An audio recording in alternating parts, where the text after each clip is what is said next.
I'm Jody from 123 Minimize, and today we're talking about simplifying your games.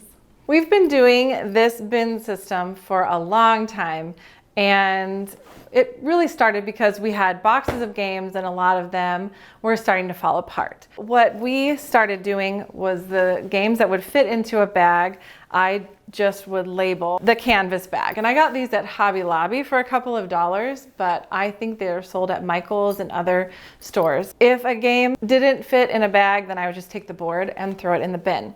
Some of our games we keep in boxes though, because maybe they're bigger sets, or we need something that fits in the box, or maybe the kids just wanted to leave it in the box. And for that, totally fine. If the box gets ripped, I'll throw some tape on here later.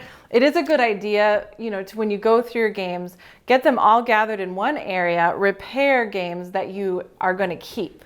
Because one part of minimalism is taking care of what you have. So when you're going through your games, if you find there are things that your kids don't play with or are too young for the ages of your kids or too old, just donate them. There's plenty of other kids out there that would love to play with them for a little while. One thing that helps with the bins is to have a list of the games that are in the bins. When they're looking for something to do, they can go down the list and talk to each other about what game they want to play and decide on it before they take everything out.